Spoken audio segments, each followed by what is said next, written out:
You know, it's okay. It's a D-pad. You only use that when you're trying to press somebody's fatality and you have wooden button turned on. That's pretty much the only time that you use that. Finally, it's here. The Steam Deck. Oh my goodness, I have been waiting for this for forever. I've never had to place a reservation for so long. It's kind of like Disney World rides where you have to wait a year before you can actually get on the ride. That is the Steam Deck, but at least it came in. So now we're gonna do an unboxing to see if this guy really lives up to it or if it's gonna be a horrible disappointment right after this.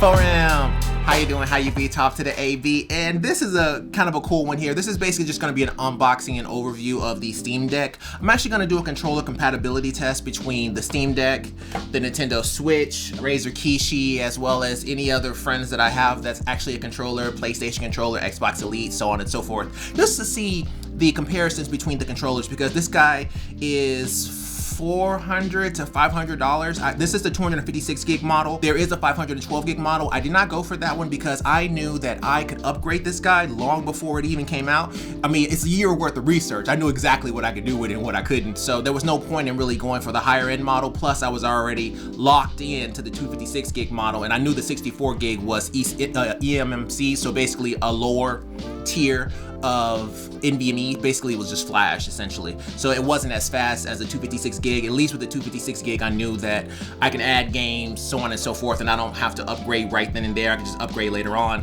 Plus I can take that guy out and put it in anywhere. So I went ahead and went with the 256 gig, and we're going to do an unboxing and take a look at it and see what I think. So contrary to popular belief, this is exactly how it comes. A box and a second box. That's pretty much it. in a bigger box essentially, but the bigger box didn't have anything in it. All it said that it came from Steam, and this is pretty much all you get. So basically it says your games are going places, Steam Deck basically. So it's just a gigantic carrying case essentially that allows you to go different places with your Steam Deck, which is exactly what I had in mind. Let me see if I can actually get this thing open. Hooray! Come on now. Okay. All right, so starting off, let's actually open up this little box here. Okay, I guess I'm not opening up anything today. All right, so in the smaller box here, you get an adapter. This is a 5-volt 3-amp output, but you might be able to use this in more than one device, but essentially it's for the Steam Deck, so we'll just move right along here. And let's go ahead and do the unboxing. Ooh, fancy. Okay, so I opened this once because I was, me personally, I just wanted to see if Lost Ark works, which it doesn't, but I wanted to just open it up to see exactly what was happening, because when I opened it up, it wouldn't power on. So I was like, man, what is going on? So just out of the box, I already like this, mostly because back when I was doing the review of the PlayStation Backbone, I complained about my fingers not having a place to go. Your fingers definitely have a place to go, even when you have big hands, because this is a gigantic controller. If we look at it in comparison to the Nintendo Switch, it dwarfs it. So if you look here, this is the Steam Deck and this is the Nintendo Switch. It's not even fair. This is a Sega Game Gear. This is a Nintendo Switch. That's what this is. This is essentially a Sega Game Gear. It feels just like it, except the Game Gear was a little bit thicker because it had 6 AA batteries. But this guy here, it feels like it may have 6 AA batteries the way it feels.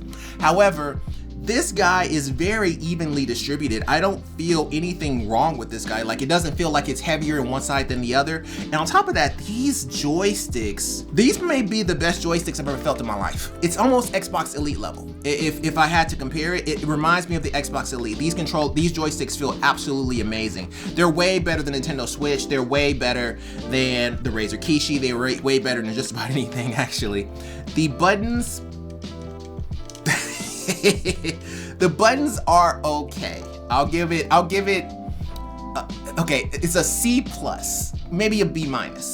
They are okay. They're not as mushy as something like a Razer Kishi, but they're okay. I mean, they're passable. The actual D-pad though, It's okay. I mean, in terms of D-pads, it's probably one of the better ones, but you know, it's okay. It's a D-pad. You only use that when you're trying to press somebody's fatality and you have one button turned on. That's pretty much the only time that you use that. But there's also buttons on the back here. There is an L4 and L5, an R4 and an R5.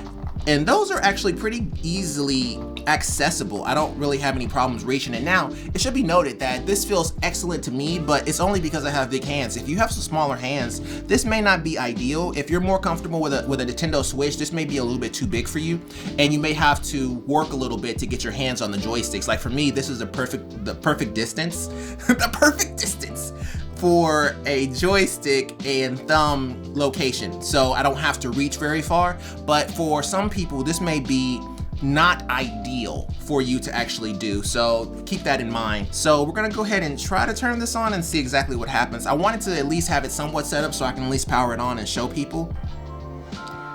Ooh, fancy. So it does have vibration on it, very similar to, well, okay, it's not similar to the Nintendo Switch because the Nintendo Switch is very meticulous about its vibration. This just feels like just standard vibration. So it shows you here the Steam input.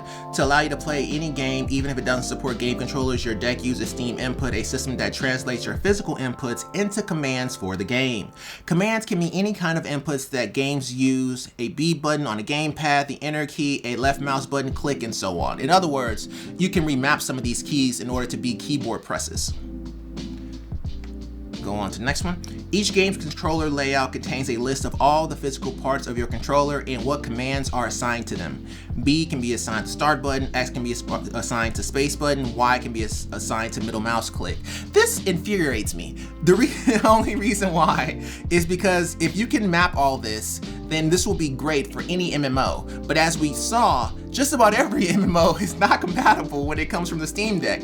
Lost Ark, Path of Exile, Final Fantasy, none of them were really compatible when it came to the Steam Deck, even though the Steam Deck would be awesome for all three. Maybe not so much Final Fantasy because you have like 1,007 buttons that you can actually press, but with all the different button combinations, I would imagine that it would be pretty good on the Steam Deck. It's at least worth trying. Seeing the fact that you have the buttons in the back, plus you have two at the top, I would imagine that this would actually be pretty good on Final Fantasy, but it's still in its infancy, and eventually it'll get to a point where it can actually support those kind of games. Now, to be fair, a lot of those games are available with NVIDIA Game Pass. If I remember that correctly, yes, NVIDIA Game Pass. So basically it's NVIDIA's cloud offering. I know for a fact not Path of Exile, but Lost Ark is. And you can basically just stream it to this device and play it from the NVIDIA cloud. So that is an option, or you can also try to play it from your home. There is a option on Steam that allows you to share or stream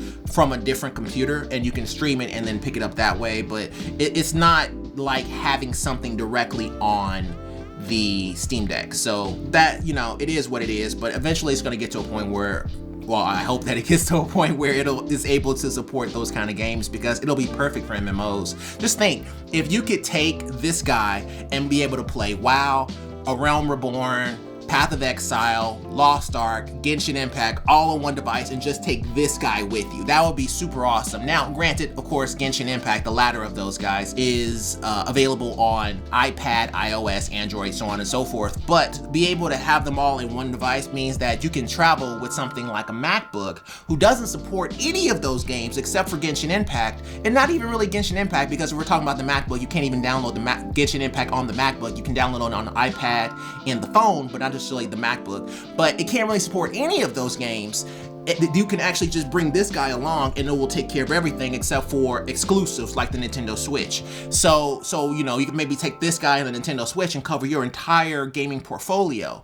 That would be super, super awesome, but hopefully it will get there. And that's kind of like my only real gripe about it. Outside of that, this guy feels great. Okay, it should be noted that I haven't played Streets of Rage since I was 7, so I apologize if I suck at this game. I have yet to play the new version, and we'll see here. Okay, we'll try this again here. Ooh, money.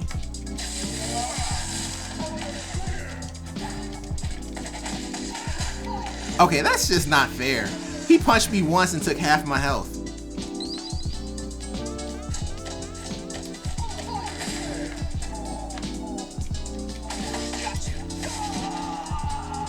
Okay, and then I instantly died. I probably shouldn't. Turn around. Jesus Christ.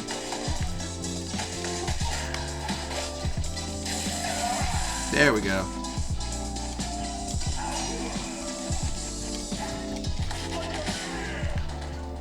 Man, you can't take a single hit on hard mode. Good lord. Ooh, ow.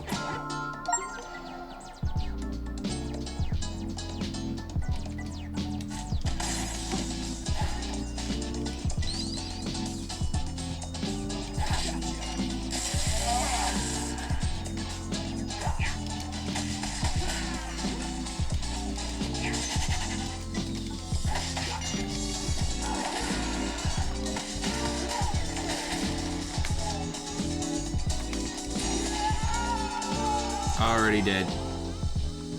Alright. This game is extremely hard on hard mode.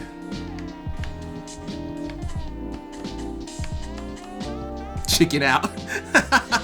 Alright, overall, pretty good. Pretty good impressions. We'll see exactly what it can do later on and just give my final opinion after I play with it a little bit. I don't want to come across and try to give it a review as soon as I get it, because that's just unfair to the product. I haven't had a chance to play it yet, and plus I'm already kind of down that none of the MMOs that I like work with it yet. So let me try to do a little bit of configuring and I'll let you guys know. And that's gonna do it for today's episode. Thank you guys so much for watching. If you like this video, go ahead and hit the like button. If you really like it, go and subscribe. I love you either way. Take care, all the best, and bye.